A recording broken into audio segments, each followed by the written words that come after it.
ஒரு மகிழ்ச்சியான செய்தி. இதயம் நல்லெண்ணெயின் விலை லிட்டருக்கு ரூபாய் 105 குறைஞ்சிருக்கு. செப்டம்பர் 2023ல 1 லிட்டர் இதயம் நல்லெண்ணெயின் அதிகபட்ச விலை ரூபாய் 503. ஆனா இப்ப 1 லிட்டர் இதயம் நல்லெண்ணெயின் விலை ரூபாய் 398 மட்டும்தான் தமிழ்நாட்டுல. அப்ப இனிமே எல்லாரும் இதயம் நல்லெண்ணெய் வாங்கலாம் இல்ல? இந்திய அஞ்சல் துறையில் கோவை கோட்டம் சார்பில் பார்சல் சர்வீஸில் அதிக வருவாய் ஈட்டியதற்கான சிறப்பு விருது வழங்கப்பட்டுள்ளது.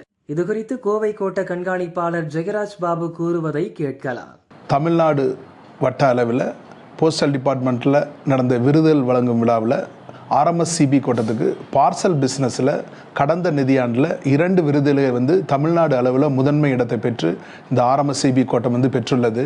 அதுக்கு மிகப்பெரிய உறுதுணையாக இருந்த எங்களுடைய அந்த ஆர்எம்எஸ்சிபி கோட்ட ஊழியர்களுக்கு முதலாவது நன்றி தெரிவித்துக் கொள்கிறேன். அதே போல் பார்த்திங்கன்னா எங்களுக்கு நாங்கள் எடுத்த எல்லா முயற்சிகளுக்கும் உறுதுணையாக இருந்த எங்களுடைய மேற்கு மண்டல அஞ்சல் துறை தலைவர் திரு சரவணன் சார், மேற்கு மண்டல அஞ்சல் துறை இயக்குனர் திரு அகில் ஆர் நாயர் அவர்களுக்கும் கூட நான் இந்த நேரத்தில் நான் நன்றி சொல்ல கடமைப்பட்டிருக்கிறேன். பார்சல் பிஸ்னஸ் அப்படிங்கிறது பார்த்திங்கன்னா ப்ரைவேட்டில் எவ்வளவோ விஷயங்கள் இருந்தாலும் கூட மக்கள் இன்னும் அஞ்சல் துறையை தேடி வர்றாங்க. அவங்களோட நம்பிக்கைக்கு காரணம் எங்களுடைய நெட்வொர்க் தான். கிட்டத்தட்ட 1.5 லட்சம் போஸ்ட் ஆஃபீஸ் இருக்குது. காஷ்மீர்லேருந்து கன்னியாகுமரி வரைக்கும் எங்கே ஒரு பார்சல் புக் பண்ணாலும் அது மூலை முக்குகளில் உள்ள போஸ்ட் ஆஃபீஸ் மூலமாக மக்களை சென்றடையும் அப்படிங்கிற ஒரு நம்பிக்கை இருக்குது. அந்த நம்பிக்கையின் அடிப்படையில் பார்சல் பிஸ்னஸ் அப்படிங்கிறது அஞ்சல் துறையில் மிகவும் அதிகமாக வளர்ந்துக்கிட்டே வருது.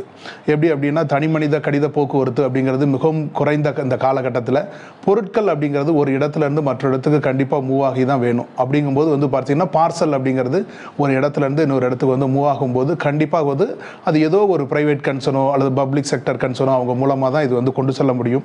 அப்படி கொண்டு செல்லும் விதத்தில் தமிழ்நாடு அஞ்சல் வட்டம் பார்த்திங்கன்னா மிகப்பெரிய சாதனைகளை படைத்து வருது. அந்த சாதனைகளில் எங்களுடைய பங்கு அப்படிங்கிறது ஆர்எம்எஸ்சிபி கொடுத்த பங்கு அப்படிங்கிறது மிகவும் ஒரு போற்றத்தக்கதாக இருந்ததுனால தான் கடந்த வருடம் தமிழ்நாடு வட்ட அளவிலேயே பார்சல் பிஸ்னஸில் முதலிடத்தை பெற்று ஆர்எம்எஸ்சிபி கோட்டம் சாதனை படைத்தது. கிட்டத்தட்ட 7.51 கோடி வருமானம் ஈட்டி இலாக்காவுக்கு தந்திருக்கு.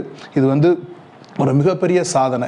ஏன் அப்படின்னா பார்த்தீங்கன்னா உங்களுக்கு ப்ரைவேட்டில் எவ்வளவோ போட்டிகள் எங்களுக்கு இருக்குது. அதன் மத்தியிலும் கூட அஞ்சல் துறை இந்த பார்சல் பிஸ்னஸில் கடந்த வருடம் ஒவ்வொரு வருடமும் வறட்சி அடைந்து வர்றதில் இது ஒரு குறிப்பிடத்தக்க சாதனை. இதில் மேஜர் பிஸ்னஸ் அப்படின்னு எங்களுக்கு பார்த்தீங்கன்னா தேசிய மேம்பாட்டுக் கழகம், அதாவது தேசிய கைத்தறி மேம்பாட்டுக் கழகம் NSGC, national handloom development corporation, அவங்களோட அந்த நூல்களை கொண்டு போய் சொசைட்டிகளுக்கு சேர்க்கறதுல பார்த்தீங்கன்னா எங்களுடைய பங்கு மிகப்பெரிய ஒரு பங்காக இருந்தது. அஞ்சல் துறையோட பங்கு கிட்டத்தட்ட கடந்த வருடத்தில் மட்டும் பார்த்தீங்கன்னா கிட்டத்தட்ட 11,112 டன் எடையுள்ள அந்த நூல்களை கிட்டத்தட்ட தமிழ்நாட்டில் இருக்க ஒரு 60-70 மில்களிலிருந்து கொண்டு சென்று தமிழ்நாடு முழுவதும் இருக்கிற சொசைட்டிகள் கிட்டத்தட்ட 900 சொசைட்டி இருக்குது வேரியஸ் பார்ட் ஆஃப் தமிழ்நாடு, அங்கே கொண்டு சென்று அவங்களுக்கு சேர்த்தோம். இந்த பார்சல் கையாண்டது பார்த்தீங்கன்னா கிட்டத்தட்ட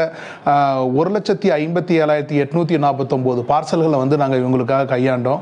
இதில் பார்த்தீங்கன்னா இதில் மேஜர் கான்ட்ரிபியூஷன் எங்களுக்கு தான். அந்த NSGC பார்த்தீங்கன்னா அவங்க எங்களோட ஒரு டையை போட்டு இங்கே கிட்டத்தட்ட பார்த்தீங்கன்னா இந்த மண்டல அளவிலான இங்கே NSGC அலுவலகம் இருக்குது. அதில் திரு ரத்னவேல் அவர்கள் பார்த்தீங்கன்னா சீனியர் மேனேஜராக இருக்கிறாரு. அவர் பார்த்தீங்கன்னா அவருடைய ஒத்துழைப்போடு இந்த சாதனைகளை நாங்கள் படைத்தோம். மில்கள்லேருந்து நூல்களை எடுத்து கொண்டு போய் சொசைட்டிக்கு கொடுத்து அவங்க அதை ப்ராடக்ட் ஆக்கி அதை மற்ற இடங்களுக்கு அவங்க சேல்ஸுக்கு அனுப்புகிறாங்க. அதே போல் அமேசான் பிஸ்னஸ் கிட்டத்தட்ட 1.62 கோடி கடந்த மட்டும் அமேசான் பார்சல்களை நாங்கள் மூலம் வருமானம் எங்களுக்கு கிடைச்சது. சேலத்தில் அவங்களோட வேர் ஹவுஸ் இருக்குது, அங்கேருந்து புக் பண்ணி வேரியஸ் பார்ட் ஆஃப் தமிழ்நாடு நாங்கள் டெலிவரி பண்ணியிருக்கிறோம். இது இல்லாமல் நம்மளுடைய exam papers 10th 12th exam papers எழுதும்போது பார்த்தீங்கன்னா அது எழுதின அந்த ஸ்கூல்ஸ்லேருந்து எடுத்து கொண்டு போய் திருத்துற இடத்துக்கு அதை பார்சல் மூலம் நாங்கள் லாஜிஸ்டிக்ஸில் கொண்டு போயிருக்கிறோம். அதே போல் பார்த்தீங்கன்னா ஏர்ஃபோர்ஸ் அவங்களோட கேன்டீனுக்கு பொருட்களை CSG சென்னையில் அவங்களோட CSG இருக்குது, அங்கேருந்து பார்த்தீங்கன்னா எடுத்துக்கொண்டு ரெட்ஃபீல்ட்ஸில் இருக்கவங்க கேன்டீனுக்கு நாங்கள் சேர்க்கறதுல இருக்கிறோம். இது இல்லாமல் கோஆப்டெக்ஸ் இலவச வேட்டி சேலைகளை கொண்டு போய் சொசைட்டியில் சேர்க்கறது, இப்படிப்பட்ட பார்சல் பிஸ்னஸ் பல விதத்தில் பார்த்தீங்கன்னா நாங்கள் பங்களிப்பு இந்த ஆர்எம்எஸ்சிபி கூட்டத்தின் இந்த பார்சல் பிஸ்னஸ் மூலமாக வந்து நாங்கள் கொடுத்துருக்குறோம். மக்களிடையே வந்து அதிக வரவேற்பு எங்களுடைய பார்சல் பிஸ்னஸ்க்கு இருக்குது. ஏன் அப்படின்னா, நான் ஏற்கனவே சொன்னது போல் எங்களோட நெட்வொர்க் தான். இப்போ ப்ரைவேட் கன்சர்ன்லாம் வந்து ஒரு சிட்டிக்குள்ளே ஒரு டெலிவரி பண்ணலாம், சிட்டிக்குள்ளே வந்து ஒரு பிஸ்னஸ் எடுக்கலாம், அவங்களோட டெலிவரி பாய்ஸை வச்சு டெலிவரி பண்ணலாம். பட் இதே ஒரு ரூரலாக இருக்குது, கொஞ்சம் தள்ளி வந்து கிராமப்புறத்தில் மக்களும் கூட இப்போ ஆன்லைனில் வந்து பார்சல்ஸ் புக் பண்ண ஆரம்பிச்சிட்டாங்க. அப்போ அவங்களுக்கெல்லாம் வந்து டெலிவரி பண்ணுறது அப்படிங்கிறது த்ரூ இந்தியா போஸ்ட் மட்டும்தான் முடியும்.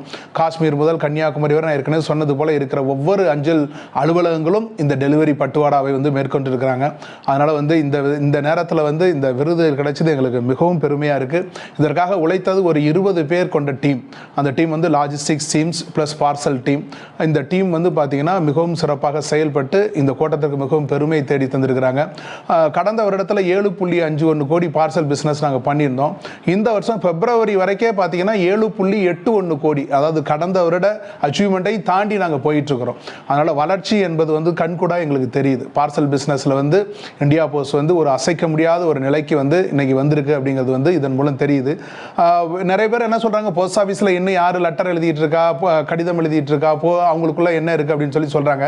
ஆனால் பாருங்கள், எனக்கு கீழே வேலை பார்த்து ஒரு ரிட்டையர்டான ஒரு ஸ்டாஃப் வந்து பார்த்தீங்கன்னா, இந்த அவார்டு வந்து நான் வந்து எனக்கு கிடைச்சதுக்காக, எங்களுடைய கோட்டத்துக்கு கிடைச்சதுக்காக வாழ்த்து சொல்லி ஒரு கடிதம் ஒரு 50 பைசாவில் வந்து ஒரு போஸ்ட் கார்டில் வந்து ஒரு வாழ்த்து செய்தி வந்து அவர் அனுப்பிச்சிருக்கிறார். ரிட்டையர்டான ஒரு அஃபிஷியல். உங்களுடைய சாதனை மிகவும் மதிக்கத்தக்கது, உங்களுக்கு இல்லை நான் வேலை பார்த்ததுக்கு எனக்கு பெருமையாக இருக்குது அப்படின்னு சொல்லி வந்திருக்காரு. அதனால் இன்றும் கூட இந்த கடிதம் எழுதும் பழக்கம் வந்து நிறைய மக்களிடம் இருக்குது. இது இனிவரும் இளைஞர்களிடம் கூட இது வந்து கொண்டு செல்லணும். அஞ்சல் துறை எப்போதுமே ஒரு அசைக்க முடியாத ஒரு பொதுத்துறை நிறுவனம்.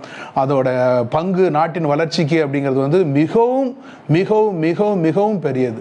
அதனால் இப்படிப்பட்ட ஒரு அஞ்சல் துறையில் நானும் ஒரு அங்கத்தை ஒரு ஊழியராக நான் ஒர்க் பண்ணுறதுல ரொம்ப பெருமை அடைகிறேன். நன்றி.